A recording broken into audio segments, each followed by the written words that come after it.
Avec la saison humide que nous venons de passer et le temps très chaud qui a fait son entrée vers la toute fin de l'été, on peut s'attendre à des maladies dans les champs de soya.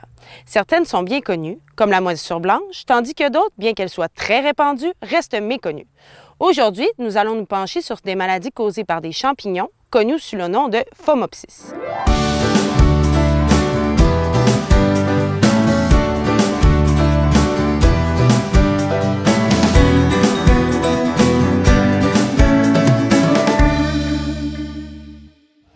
Il existe 3 maladies découlant de ces champignons: la brûlure phomopsienne, la pourriture des graines et le chancre des tiges.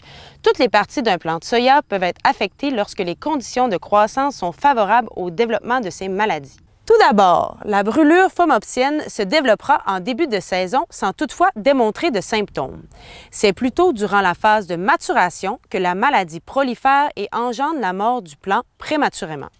Un signe de cette maladie est de petites taches noires disposées en rangées sur les tiges de plants matures. Ces taches se retrouveront aussi sur les gousses sèches et sous-développées.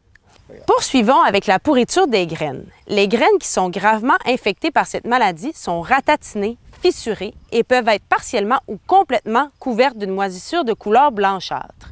Des cernes noires peuvent être apparentes sur les tiges lorsque le plant arrive à maturité. La pourriture des graines peut amener une diminution de rendement sévère. Celle-ci peut diminuer le poids spécifique et la teneur en huile des graines. Les graines gravement infectées ne germeront pas si elles sont semées. Terminons avec le chancre des tiges. Il en existe 2 formes qui peuvent causer des lésions d'un brun rougeâtre qui apparaîtront à la base des branches et des pétioles des feuilles. De plus, de minuscules points noirs peuvent apparaître aussi sur la tige. Ils sont isolés ou parfois groupés.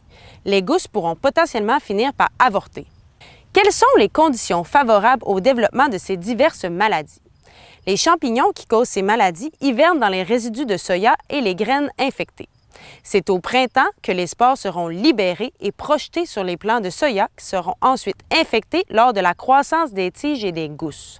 Le développement des maladies est favorisé par un temps humide, chaud et pluvieux lors de la maturation des plants de soya.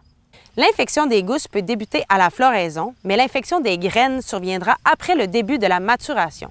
Gousses jaunes, donc stade R7. Étant donné que les maladies se développent généralement à la maturation des plants, une récolte retardée augmente les risques d'infection. Quelles sont les solutions pour diminuer les risques d'impact de ces maladies? Il peut être pertinent de choisir une variété de soya qui semble plus résistante, surtout dans une situation où vous avez eu de la maladie l'année dernière et que vous avez semé en semi-direct. Il est important de choisir de la semence de qualité supérieure et préférablement traitée avec des fongicides. Bien entendu, une rotation de culture adéquate aide à couper le cycle de prolifération de ces maladies. Donc, essayez de faire une rotation avec une culture non haute comme le maïs et le blé. Un travail de sol aide à diminuer les risques d'infection puisque les champignons hivernent dans les résidus de culture après la récolte. En les enfouissant, vous réduisez les chances qu'ils infectent les plants au printemps. Une application d'un fongicide foliaire homologué contre la brûlure phomopsienne aide à réduire l'infection des tiges et des graines.